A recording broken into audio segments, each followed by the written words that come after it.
was a group of people that were calling themselves America First, calling themselves pro-Trump, calling themselves MAGA, calling themselves patriots on the right, just like we call ourselves.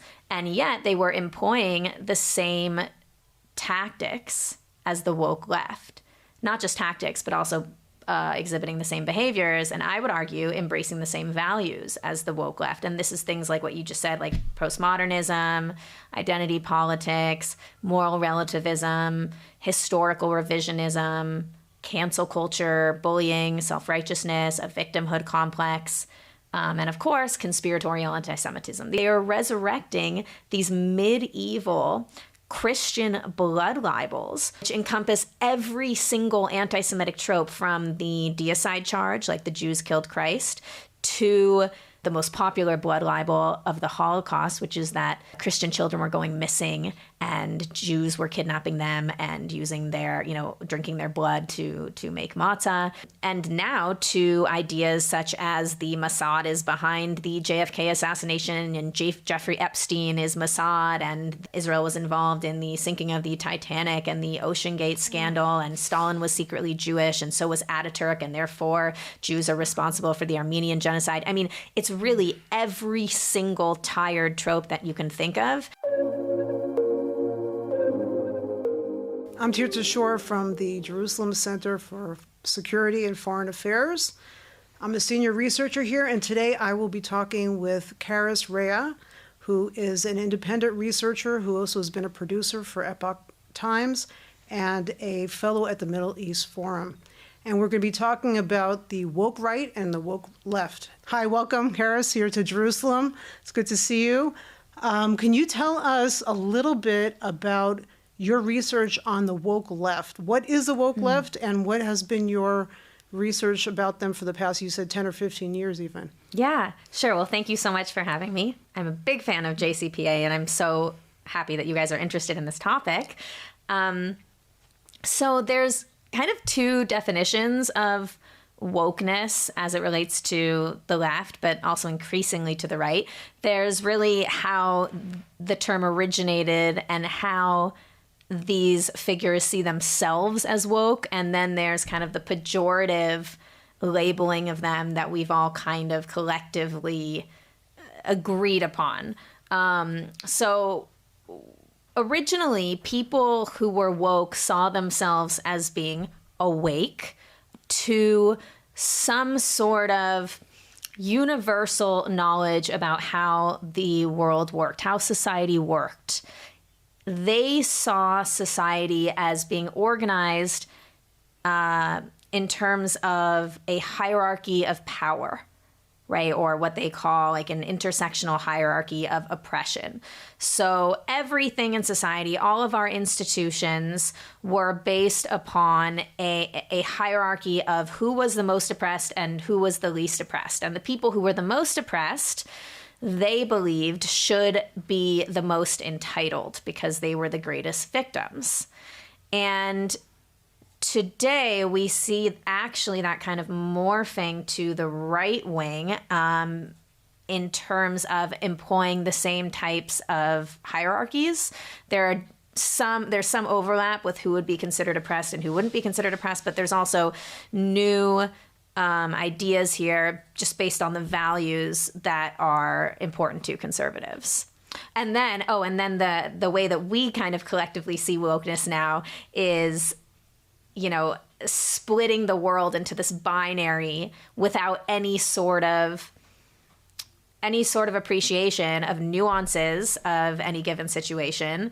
And we also see this type of view of society as being somewhat narcissistic and self-righteous. And we see that it can give way to kind of segregation and also even racism, which is what people who were originally proud of being woke purport to be standing against. So it's a very toxic ideology, and increasingly we have come to learn that it actually isn't beholden to one political party. Okay, so when you say, just for people who are less familiar with this world, so who would be woke left? It's really been a whole of society kind of ideology. And so it hits things like race, like gender. These ideas end up manifesting in universities in the form of programs such as DEI, like diversity, equity, and inclusion, CRT, critical race theory, and even it can morph into these ideas about race can even morph into economic policy in the form of like ESG, which stands for economic social governance, which is something that investment and finance companies like BlackRock or JP Morgan or anything have adopted. And then you also have wokeness show up in the form of gender, which is the idea that that sex is actually not so much a binary, it's a fluid spectrum, and so it doesn't really exist, and you can choose your gender and it's fluid, and ultimately there's an oppressive hierarchy with that too, where the trans people are the most oppressed and the cis white males, as they say, are the least oppressed. They are doing the oppressing. So in terms of leaders, man, there's so many of them depending on the specific moment of time.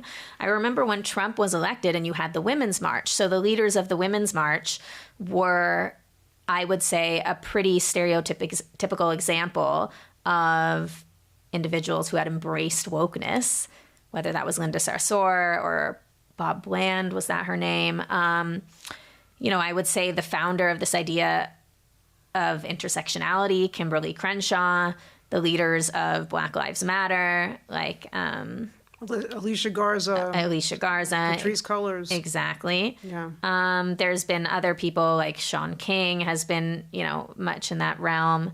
But there's really so many of them now because it's also filtered into the Democratic Party and the halls of Congress. So I would really say anybody that you see using their pronouns in their bios, she, her, he, who, ze, za, whatever you want, those people are woke. We can all agree that everybody can agree that those people have adopted that ideology. Okay. Of course, we can get deeper into it, where these things come from. They come from neo-Marxist ideology, Absolutely. From postmodernist ideology, the combination of that, what happened in the 70s, down to Judith Butler, the founder of queer theory. So this has been going on for about 50 years, more or less, but especially it's really filtered into the public discourse and into media within the past 10, 15 years, especially, I would say. But now we have this new thing that I have to give credit to Professor James Lindsay, who's an expert on the left woke, who gave a new name to right-wing people who seem to be woke, meaning that they've been awoken to the truth and they've seen the light, so to speak. And the light often includes people that they think are anti-America or anti-West. So can you parse that out for me, just as far as what does that mean, woke right? And who are the leaders of the woke right, and what do they believe in? Well, maybe James Lindsay coined it. I'm not totally sure if he did. I will say that I thought I coined it, but then I realized that other people had been writing about it. Catherine Brodsky wrote about it really early on. Konstantin Kisin has been speaking about it for a long time. So I'm not exactly sure where this term originated, but it's interesting that separately we all assigned these people this term, right? Like it wasn't even in the zeitgeist, and yet we all recognize that there was a group of people that were calling themselves America First, calling themselves pro-Trump, calling themselves MAGA, calling themselves patriots on the right, just like we call ourselves, and yet they were employing the same tactics as the woke left. Not just tactics, but also exhibiting the same behaviors, and I would argue embracing the same values as the woke left. And this is things like what you just said, like postmodernism, identity politics, moral relativism, historical revisionism, cancel culture, bullying, self-righteousness, a victimhood complex, and of course, conspiratorial anti-Semitism. These are all things that we associate with the woke left. And probably fundamental to that, encompassing all of these things, is an anti-Western or anti-American position. And so what is really disturbing about the rise of this kind of informal subgroup on the woke right is that unlike the left, which are they're pretty honest about their goals of destroying Western civilization or taking down America, they push down the statues of these historical figures, right? Or the BLM and the movements for Black Lives. Right. They had their first manifesto that was taken down off the internet once they started fundraising for Vietnam, which said we should destroy the nuclear family, which was very politically incorrect for a lot of their supporters, because a lot of Black people like the nuclear family. So exactly. I mean, not only Black people, white people that support, against police brutality would still support the nuclear family, for example. How does a woke right fire up anti-Semitism if it does? What's your take? It's terrifying. I come from the Bay Area. I was a classic liberal, and it was a long road for me to go from being a Bay Area Democrat to an independent, to a conservative, to a Trump conservative, only to now see the same type of conspiratorial anti-Semitism and anti-Zionism that pushed me out of my own party to begin with. And unlike the woke left, the woke right is not only embracing all of Hamas's talking points and the Soviet anti-Zionism of the Cold War, but they're actually worse because they are resurrecting these medieval Christian blood libels, which encompass every single anti-Semitic trope, from the deicide charge, like the Jews killed Christ, to the original, the most popular blood libel of the Holocaust, which is that Christian children were going missing and Jews were kidnapping them and using their, drinking their blood to make matzah. And now to ideas such as the Mossad is behind the JFK assassination and Jeffrey Epstein is Mossad, and the Israel was involved in the sinking of the Titanic and the OceanGate scandal, and Stalin was secretly Jewish, and so was Ataturk, and therefore Jews are responsible for the Armenian genocide. I mean, it's really every single tired trope that you can think of, and yet they're resurrecting it as if it is new and something that they just discovered. And this is so attractive to conservatives because we have kind of been blackpilled, especially during the pandemic. There was a lot of conspiracies that ended up being reality, and we were shut down and marginalized, whether it was like the origins of COVID or the Hunter Biden scandal or the Russiagate scandal. There were so many. And so conservatives now are really attracted to these rabbit holes, and they are just believing every single conspiracy that the woke right is putting out there. And they sound very compelling until you actually have an understanding about how anti-Semitism works. So as far as the woke right is concerned, get me into their, you already talked about their tactics being very similar to the woke left, but yet they say they're America first. How does that work out for them? How do they square the circle on that issue? Yeah, and this is why I think people aren't talking about this, because they don't recognize that there is a discrepancy between what these people say and what their actions are showing. So, for example, you have somebody like Tucker Carlson, who's the godhead of the woke right, I would say, and he's very close with the Trump administration, all the way up to the top, all the way to President Trump, but also very close with people like J.D. Vance or Don Jr., Trump's son. And so you would think that he's a conservative. He was on Fox, and he aligns with specific issues that are on the conservative table, like fighting gender ideology or fighting CRT or DEI. But in actuality, when it comes to things like foreign policy, you see that he has this posturing of supporting America's self-declared enemies again and again and again. So instead of advocating for a strong and successful America, he'll advocate for an America that does not stand up to its enemies, because Tucker would argue our enemies are not our enemies.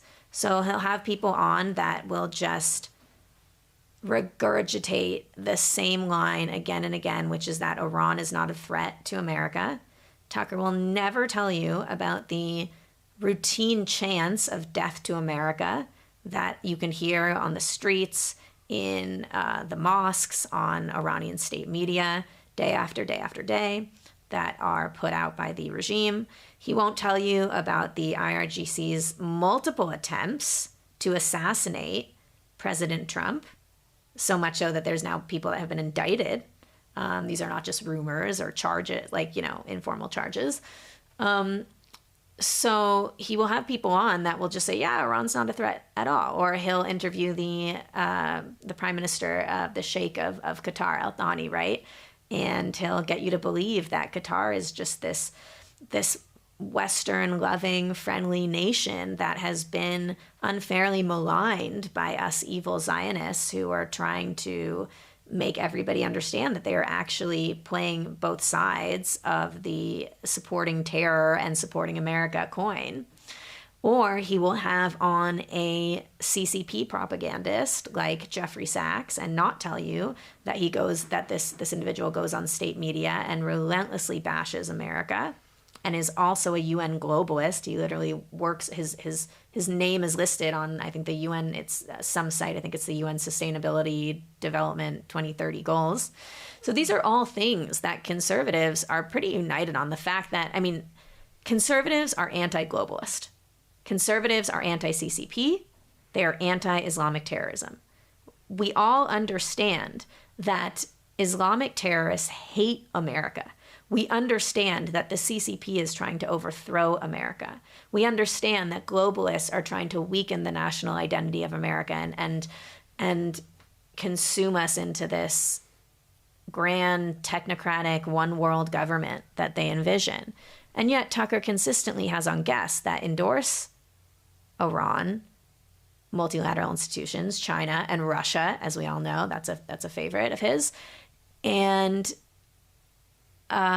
yet people still believe that he's a patriot because there are these individual issues that he aligns with conservatives on. But if you look at his greater values and the vision that he has for America, it's nothing like what conservatives stand for.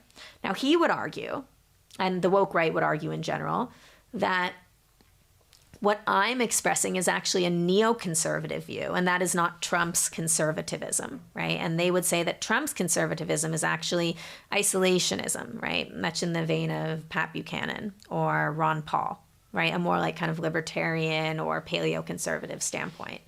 And this is just absolutely not true. Trump's foreign policy approach is peace through strength. It's the middle way, as Sebastian Gorka says, between neoconservatism and neo-isolationism. So it does acknowledge the fact that a lot of these neoconservative projects of the 90s and early 2000s failed. Our nation-building extravaganzas were, largely ushered in actually worse regimes than the ones that were ousted, many by the American government. And therefore, we have to be much more vigilant about how our taxpayer money is spent. We need to consolidate the military-industrial complex, which is unbelievably bloated and bureaucratic. And we have to not be so willing to get involved in foreign wars unless it's really in the interest of not only the American government, but the American people.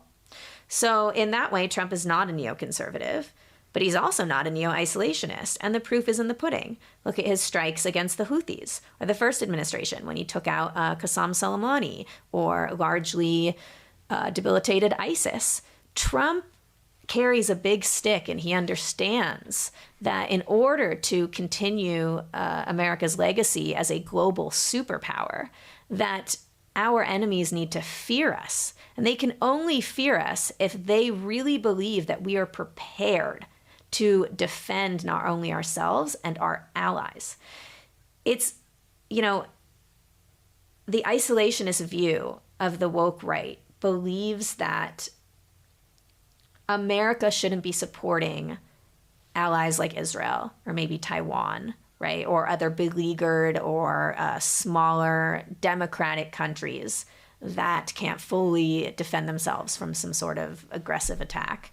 by someone like Russia or China, North Korea, nations like that.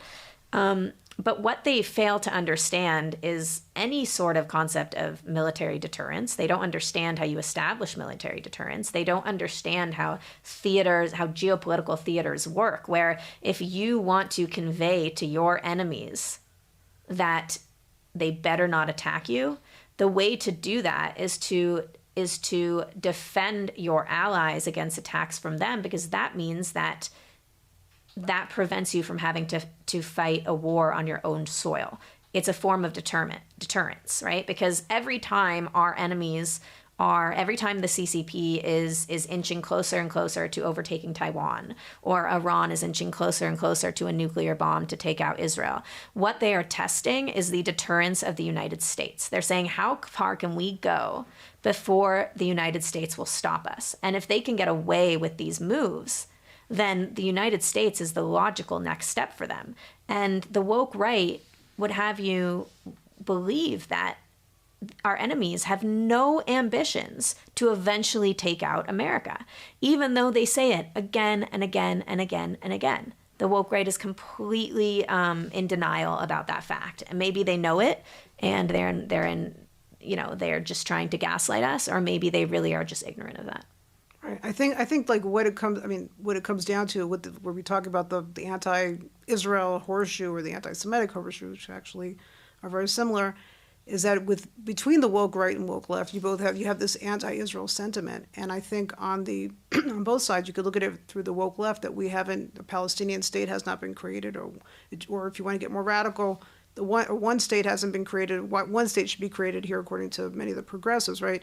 Or according to the woke right, if Israel wasn't in the way and agitating the situation, you would not have an anti-America, feeling in the world, for the past, 80 years or so. I think, first of all, that ignores a lot of history, because the Soviet Union has been here for the same time as America, since the 50s. And we've always had someone backing. It was like a foursquare between the United States, the Soviet Union, Israel, Egypt. Everyone was backing somebody else in the area to get power here. And that's also true of the Chinese. The Chinese also have backed the Palestinians as a proxy force. Mm-hmm. They used them as runners of ammunition and other illegal activities in other parts of the world during the time that they were being supported by them, which was from the early 1960s or 50s. Even they were supplying them with weapons. So I think that's one issue, that a lot of people are missing, that kind of historical understanding of how this whole thing developed. And I think they're also misunderstanding something else, which is that the United States has been interventionist in the past. Even before the establishment of the State of Israel, there have been periods of time where America was more interventionist, where it was less interventionist. You have the Monroe Doctrine, which was in a way interventionist. People don't realize that, but that's if you say the whole Western Hemisphere were going to be interventionist. Which Trump has recreated. Right. And he also understands, this is recently an Israeli commentator, a well-known commentator, Amit Segal, who's also a journalist here. He talked about Trump's understanding of kind of neo-imperialism, that yes, there are going to be theaters of influence everywhere in all kinds of geopolitical areas, and he doesn't think that every country is independent and has the same amount of power, kind of like the UN way of looking at things, that everyone is under a certain umbrella. And I think that the misconception of the third world, which is something that was pushed by the Soviet Union so they could get more influence, and they had this whole thing, the non-aligned movement. The non-aligned movement was just a move by the Soviets for them to get more influence in those countries that were smaller, and they indeed did, because they pushed them to vote in certain ways on all kinds of votes. And that was also true of the Arab League. And one of the reasons why Resolution 3379 passed the UN General Assembly, because they had that vote block kind of power. Yeah. So I think that there's a lot of misunderstanding about geopolitics. Also with the woke right, and also with the woke left. And woke left is very idealistic about how the world should look, and the woke right just thinks, oh, Israel's being a pain, and let's just forget about it. Let's not because they have had many feudal wars here. This is what you're talking about, the neoconservative. But I think the woke right is incredibly idealistic as well, and I think they fall prey to the exact same utopian mindset as the left does, right? The left wants to tear down America and remake it into this image where they believe that there's an equitable society and there's no wars, right? They're very anti-war, as we all are to a certain extent, but not idealistically. And the woke right does the same thing. I mean, they really believe that America can just kind of hole up, withdraw itself from the 21st century, from 2025, Right. and that our enemies won't come for us. And just like the left wants to remake America in its own image, so does the woke right. And they are trying to create a new normative politics for the current MAGA movement based on what they want to see, which is not the post-World War II unipolar order in which America is the strong horse and the country of which all other nations can rely on. But actually, America is essentially indistinguishable from Canada or Europe, right? Because what distinguishes us on the global stage? We know that domestically, and the woke right understands this, we know that domestically, the thing that makes us so unique is America's Constitution, our love of free speech, our First Amendment, our love of small government and local representation, federalism, right? But what distinguishes us globally? It's the fact that we are a buffer against aggressive, rogue, terrorist states, and that we can keep the world somewhat in order. And this gives us our cachet. I mean, this is why so many smaller democratic states look up to us and why they want to align with us, because they believe we can protect them. And once again, I'm no neoconservative. That doesn't mean that we go that we go jumping into whatever regional conflicts exist. You know, we evaluate each one and we say what is in America's interest here, right? But I think that this vision that the woke right has for America is just as utopian as the woke left. Okay. I would also add, like, how do you think, do they even deal with the religious origins and the religious roots of how the extremist Islamists look at America, or they just kind of they put that under the rug? Because there is, on both on the Shiite side and on the Sunni side, there are definitely, I mean, they don't want America there because they want to reestablish Dar al-Islam, either a caliphate in the Sunni way or in the Shiite way. They want they're modest, so they want to kill the Jews first and everyone else comes next. Is there any kind of consciousness there, or is that's something lacking? Do you think that would influence they might acknowledge it, right? But they'll say it's not America's problem, because once again, they do not connect the dots to this vicious imperial ideology and the fact that eventually, if we do not stop it, it will come to our shores. Okay. How do we know that? Because they've told us. They say it again and again and again. Even Hamas, right? Like somebody like Dave Smith, who is so anti-Israel, and he will just, he doesn't say Hamas is any sort of model, they're not model citizens or anything. It's not like he's a shill for Hamas, but he will really paint the conflict as just a regional one in which Hamas is provoked because of the conditions that the Palestinians have been living in, right? But he won't acknowledge the videos of Hamas officials and leaders saying that Israel is first, America is next. Our enemies do not hate America because of Israel. They hate Israel because of America. Because Israel is an obstacle for them in the Middle East to actually take down America and the West, right? Because America is representative of the West. So they see Israel as a very inconvenient, impediment to their goals. And I think that the woke right really has the cause and effect, like they have the paradigm reversed here, right? And they also talk a lot about how Israel keeps America in the Middle East and how America is just doing Israel's bidding, right? Like the woke right characterizes these strikes on the Houthis as completely Israel driven, right? Like there's no reason for Trump to have to have launched these attacks, except that it's trying to support Israel, because Houthis been launching attacks on Israel. They never consider the Houthi slogan, the mantra, which does not say death to Israel, it's death to America and death to the Jews. That's the mantra. That's the mantra. They're not going to sit there. The Houthis have attacked America Exactly. like about 200 times. They're not going to sit there and tell you about the 174 ships, American ships that the Houthis are attacking, and the percentage of trade that's been obstructed by this. Okay, thank you so much, Karys, for your insights. Really, really eye-opening. And hopefully see you again here in Jerusalem. Thank you so much for having me.